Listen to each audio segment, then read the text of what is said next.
Beloved, I greet you in the name of Jesus Christ. I'm Pastor Felumo Sheson, the host of Living by Grace. I believe one of the greatest gifts that the Lord has given us as Christians is the gift of grace. For with the grace of God, we are able to live the good life that God has given us in Christ Jesus. The life that we received in Christ is a good life, a beautiful life. It's a healthy life, a prosperous life, a successful and a victorious life. However, for us to be able to enjoy this life that God gave us for our faith in Christ, we need grace. I'm excited that you are listening to me today together with several members of this family of grace all over the world. And I'm assuring you, as the Lord has always done before, this broadcast will be a blessing to you. In Jesus' name, amen.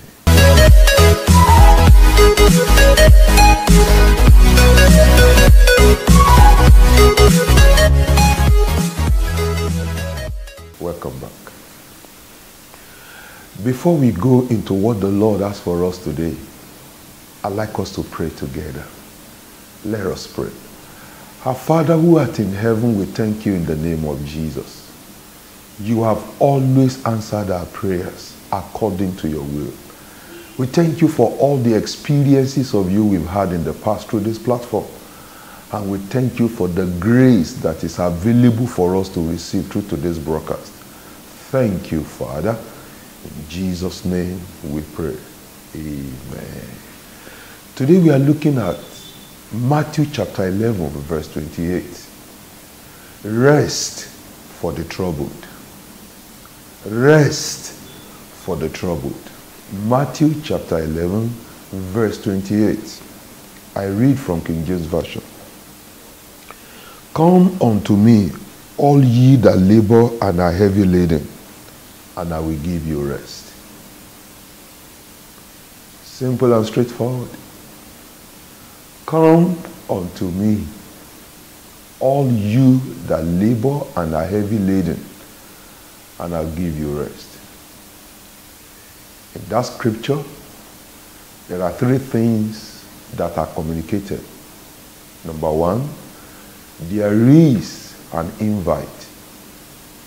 I call it a divine invite.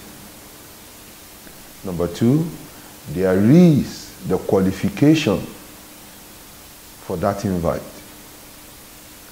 They that are labored and are heavy laden, they are the one that is invited. Then number three, there is the promised rest. I will give you rest. There is an invite by God, and the invite is for they that are belabored and are heavily laden, and there is a promised rest. As I'm talking to you this morning, by the Spirit of the Lord, I want you to know that the Lord is aware of what you are going through. Like the Bible said concerning the people of Israel in their days in Egypt, in Exodus, the Bible said God was aware of what they were going through. I want you to know that God is aware of what you are going through. Believe me, child of God, if nobody seems to know or understand, honestly, God knows and understands. In fact, He understands better than you do what you are going through. He knows your pains, honestly. He knows your troubles. And that's why He has specifically prepared me to serve you this invite. He said you should come. Use whatever it is that is hurting you. Use it to come to God. He said, come. If you are belabored by anybody, if you are belabored by any place, if you are belabored by anything, come. And if anything has become a burden that is unbearable, maybe you have an affliction in your body. Maybe you have a child that has actually become an arrow in the hand of your enemy with which he's attacking you. Or maybe it's your spouse, or maybe the work of your hands. Whatever it is that is causing you pains, that has become an unbearable and overwhelming burden, the Lord said you should come. If he says you should come, he's saying don't be quiet about it. Don't take it as your fate. It's not your cross. The Bible says God does not wish that we be afflicted, but desires to deliver us.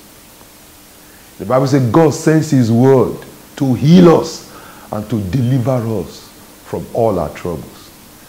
So believe me, child of God, whoever has told you that that is your cross, or whatever convinced you that that is your cross, that is not true. The fact that that problem has persisted for years, the fact that you have remained in that status for days or months, is not enough reason for you to believe that that is your own cross in life. The Bible says God is not tempted with evil, neither does he tempt with evil. And so this morning I come to you with the word of the Lord. He says, come. Are you belabored by anything? Are you feeling overwhelmed by any situation? Beloved, the call is come. I come to you in the name of the Lord with an invite. The Lord said I should say to you, come. Come, and I will give you rest. If the Lord says you should come, you may be asking, how do you come? That is different from the way you've been coming before. I've been praying, I've fasted, I've even gone to men of God. The situation has not changed. So is there anything that I should do that I'm not doing before? Maybe, or maybe not. When the Lord says you should come, how does he expect you to come? Let's look at verse 29 together. But remember, there is rest for the labored. There is rest for the troubled in the Lord Jesus Christ. How should you come? Let's look at verse 29 together, child of God. He said, take my yoke upon you, learn of me. 1, I am a meek person. 2, I'm lowly in heart. That is how you will find my rest, saith the Lord. Take my yoke upon you, learn of me. What is his yoke? He said, I'm a meek person. I'm lowly in heart. Humility. Humility. No wonder the Lord said in Matthew chapter 5 that blessed are the poor in spirit. No wonder the Bible says, humble yourself under the mighty hand of God, and he will lift you up. And the Bible also says, God resists the proud, but giveth grace to the humble. Beloved, come. Come to the Lord in humility. Come to the Lord with a humble heart, in meekness. In Hebrews chapter 5 verse 7, Hebrews chapter 5 verse 7, the Bible writes about Jesus. Thus he said, during the days of Jesus' life on earth, he cried unto him that is able to save him from death. And he was heard because of his reverent submission. Look at that. Even Jesus our Lord, in his days on earth, he had to run to God to save him from death. When the forces of death, when the powers that wanted to deny him the fulfillment of his destiny arose against him, because that's what it means by death. The Bible said when forces arose against Jesus to stop him from fulfilling his destiny, when situations arose that wanted to make him a failure, the Bible said Jesus ran to God and he cried. And the Bible said God heard Jesus' prayer because God saw humility in Jesus.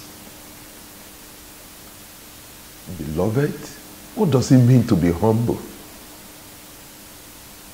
According to the word of the Lord in Matthew chapter 7, when the Lord was speaking about when you pray, not if you pray, he said, when you want to pray to God, the kind of prayer that God answers, the kind of prayer that God considers as the prayer of the humble, he said you should go inside, shut the door to the outside, and then from inside, pray to your God that is in the secret. And your God that is in the secret, he and sees and hears in the secret, he will help you on the outside. How do you come to the Lord? With the kind of coming that will make the Lord to help you. Listen, number one, in coming to the Lord, you must come believing that he is. That's the first level and the primary level of humility. An acknowledgement that there is God. You know, it's easy to say it with our mouth. But you see, do you truly believe it in your heart that there is God? Hebrews chapter 11 verse 6. Hebrews chapter 11 verse 6. What did the Bible say? It said, they that come to God must believe that he is. And then the Lord will reward them if they are diligent. Do you believe that there is God? Yes, there is God. No. I know there is God. I'm asking you, in this situation that is overwhelming you, in this condition that is belaboring you, do you believe that God is in it? For they that come to God must believe that he is. Do you believe that there is God in it? You know, the people that practice Judaism, the reason that they still practice Judaism, which is that they are still waiting for the Messiah to come, was that they refused to believe that God was and is in Jesus. They did not believe it. Till tomorrow they are still waiting for their Messiah. No wonder the Bible said Jesus came with a comeliness that we should not desire him. They are all the same. That is God for you. Do you believe that there is God in that situation? Because you see, if you believe that God is in that situation, the second level in humility, which is the key for you to get help from the Lord, is that if you believe that God is in that situation, if you have faith in the presence of God in that situation, number two, you will draw near to the Lord in that situation. Psalm 46 verse 10. Psalm 46 verse 10. You know what it says? It says, be still and know that I am God. You see, the word still there means don't be quick to judge the situation. And you will discover that if you don't judge the situation, you will see God speak to you from the situation. Listen to me, child of God. There is help. And that help is from God. And God is in that situation. Stop running away from it. Stop resisting it. Accept it as an embodiment of grace. Because you see, in every day there is night. In every night there is day. In every beginning there is an end. In every end, there is a beginning. In every death, there is birth. In every birth, there is death. When the Lord says you should come, He is saying you should come to Him in that situation. See God in that situation. So number one, to be humble is to see God in that situation. Number two, to be humble is to go to God in that situation. And then number three is to wait. Is to wait on God. I give you a testimony as I round up. A daughter of the Lord was traveling on the Lagos-Ibadan Expressway. The petrol station before the long bridge before the mountain of fire, she stopped to buy fuel. And she forgot to engage the security of her car when she got back into the car. And a few meters after climbing the long bridge, the car stopped as it's supposed to do because of the security. And as soon as the car stopped, while she was trying to engage the security, by the time she lifted up her head, 3 men have surrounded her car. There was one in front of the car carrying guns. There was one on the driver's side beside her, and there was another on the passenger side. And they were knocking on her glass to wind down. The one in front of the car revealed to her that he was carrying a gun. She said instantly, a calm settled on her.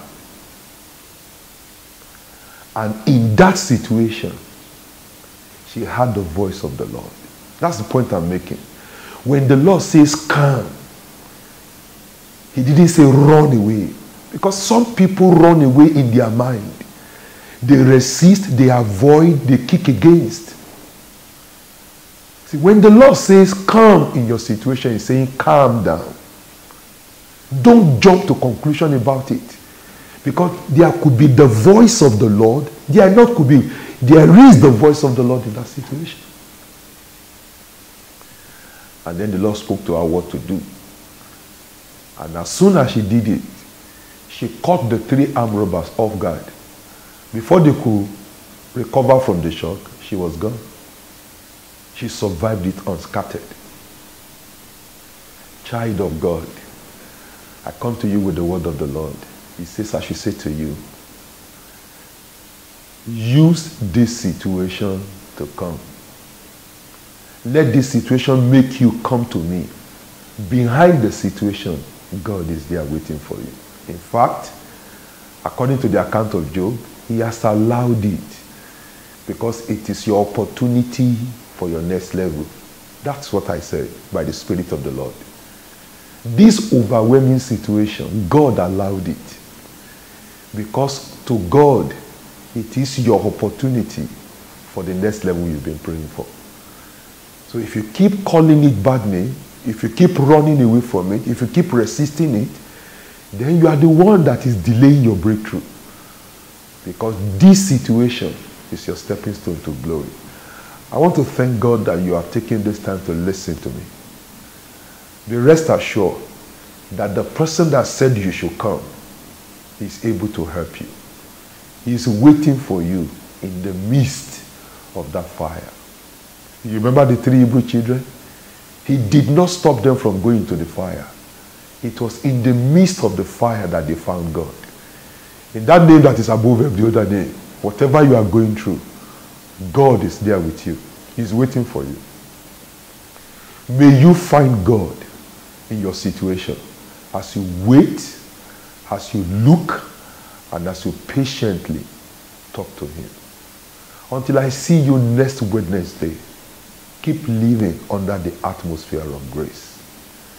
Thank you for listening. You have any comment or question, or you want us to pray for you, look at the screen. You will see all our social media handle and numbers. You can call us. By the grace of God, by the grace of God, your testimony is the one I will be reading next. In Jesus' name I pray. Let us pray. We are grateful to you, our God, for your word has gone forth, asking us to come. And Lord, today, on the behalf of these listeners and my nation, Lord, we come to you. You said if we come, you will hear from heaven and heal our land. Everyone that is listening to me whose land is troubled, Father, heal their lands in Jesus' name. Thank you for answering this prayer. In Jesus' name we have prayed. Amen. God bless you.